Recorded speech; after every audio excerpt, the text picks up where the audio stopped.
Well, hey, it's been a while since we made a video here. We've been busy actually installing stuff like these tire tanks in the back and some other livestock improvement stuff. We put in miles and miles of twisted smooth wire electric fences that I'm going to show you guys in this video. We've got a lot of miles already of plain old just high tensile wire. That stuff's fine. It's cheap to put up. You can put the posts way far apart, but it's kind of a pain to work with. And so we switched to this twisted wire, and I think we're really happy so far with how that's working. These tire tanks we got out of Edmonton, I think. A guy at Wolf Point sold them to us. They're really nice. They trim the tread out off the outside of those tires so the calves can get up closer to them, and they can take some weight off the tire. And then they also can ship them on the truck because they're 12-foot wide instead of 13-foot wide. They can ship more tires on there as well. So anyways, we installed these tanks.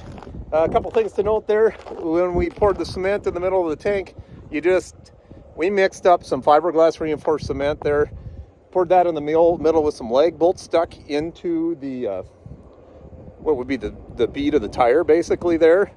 We learned that from a guy in Nebraska, and that he said that those lag bolts screwed into that bead actually, if the thing settles at all, make the rubber follow the cement up and down, he thinks. So I thought that was a great pointer. You can see that in this picture. We got Wasson float valves from Nebraska.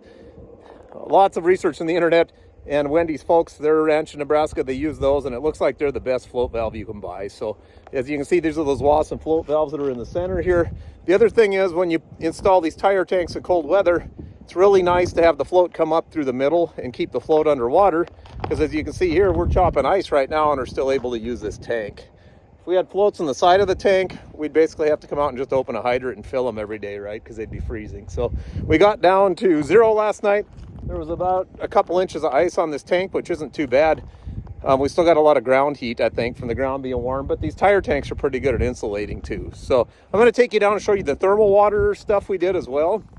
I'm going to turn one of those on and then show you the electric fence improvements and kind of what we're doing now with the electric. So real quick, before I get back out to the fence stuff I was going to talk about, I was going to show you guys, we got these cows out right now grazing on some barley stubble. And one thing we really love about barley is it's a low input crop to crank good quality bushels out.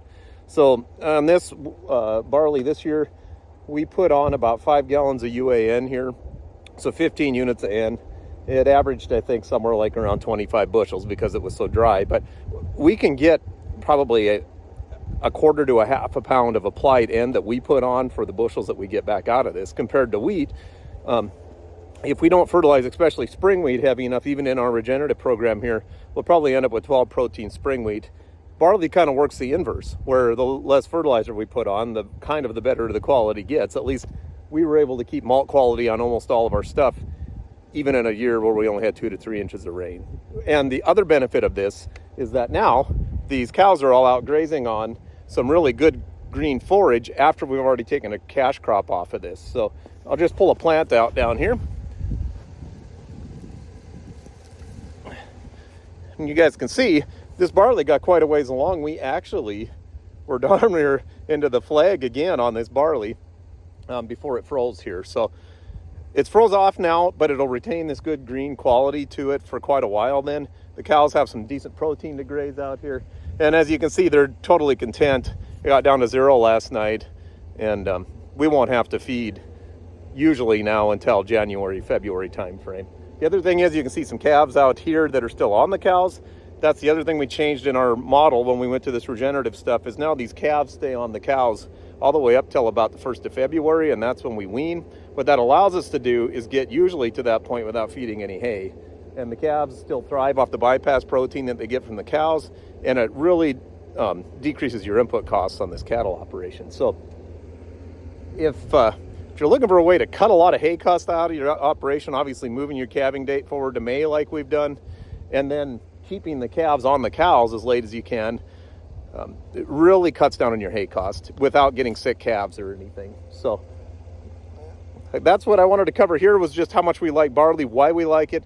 And obviously we'll do this for 2 years and then put a broadleaf crop in here. This would be the second year this was barley, so the next year it'll go back to some sort of a broadleaf crop. That's usually how our rotation works. But as far as return for dollars, this volunteer barley is worth a lot more than had we seeded like a full season cover crop here and now we're grazing it, because all we'd get was grazing out of that. We actually got a cash crop and this out of it, and it's still feeding carbon into the soil, and we won't have disease issues because we're going to rotate to something else next year. So on the fence end, this is a 2-wire, just basically twisted smooth wire, just like you'd use to build braces with. That stuff will actually carry current really well. We're still running, we're only dropping like 1 kilovolt on several miles of this fence from one end to the other. So doing really well that way. As you can see, just like all the rest of our electric fence, we don't run any insulators on any of these wood posts. We just use wood everything. We've done that for years and have had 0 issues that way. You can see here, we're just stapled right to the post. On the stapling to the post part, Milwaukee now makes a staple tool that is fantastic, and that's sped this fencing up a lot. So if you're looking for a good fence stapler, that's a good way to go. We've got a SpeedRite fencer out here. We really like those. That's what we're using on most of our stuff is SpeedRite. That's a 6000. You can run it on battery mode down there, so it'll still send a really powerful pulse out, just not as much, so it doesn't drain your battery as quickly. You can see we have a big solar panel here. This panel is probably overkill for what we have going on here for a fencer, but we'd rather be over the top than the other way around with just a deep cycle battery down there. On the fence end itself, you wouldn't think that 2 wires could pull that much on a fence, but when it's smooth wire, you don't have those barbs dragging, I think, and you've got to build as good a corner brace, if not better, than you would on a full barbed wire fence. So we put really good braces in. These are 5 to 6 inch 8-foot posts there with X's on each brace.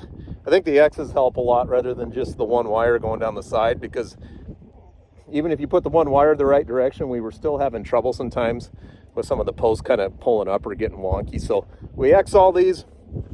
They make these cool things anymore now that you can buy to twist in the fence twists, right, that are just pre-cut posts, which was just laziness and nice on our part. But the other thing is, when you make these braces, you want to make sure that these wires that you tie on the brace, if you look over here, the hot wires that are coming across, you don't want touching this brace wire that crosses in here, because if it snows at all, or if that brace wire happens to be all the way down to the ground, it'll ground it out, right? So you can always make these crosses pretty much if you just do a couple wires on here. You can cross them, twist them, and then still get those wires to come across and hook to the post at the end without it touching that cross wire. So we've got braces like that all over now. That's worked totally fine. The other thing that's been a big improvement is, one of the weak points always in an electric fence is the gate end. So you can see here, we have bungee gates now on everything. And the bungee gate's pretty sweet because it's visible. So the cows can see it, people can see it if they're driving up to it. When you take it off, it never tangles up in itself like a high tensile wire gate would.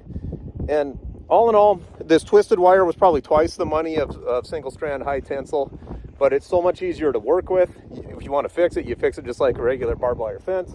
It carries more current because we have more gauge of a wire running through here. And I think this was actually Wendy's idea, but it was, I think, a really great idea. It sped our fence building up. It still allowed us to keep the posts about 50 feet apart, which is about 1/3 of the posts that we would normally use in a barbed wire fence. We only need 2 runs of wire because we're not worried about holding pressure in here. We just want to be able to carry current. So we're carrying current on 2 wires. That'll allow us to run calves and cows both in here because we got a lower and a higher wire. And all in all, really happy with this fence construction. We're able to put up 1 mile to 1.5 miles of fence easy in an afternoon if we get our whole crew going. So really fast to put up, high longevity, I think. These bungee gates take care of all of our issues with the current drop at the gates and stuff. Plus, they're just really handy to work with. So that's the direction we've gone now. We've tried about every variation of electric fence that you could imagine, and this to me seems to be a real good one that should hold up for quite a while.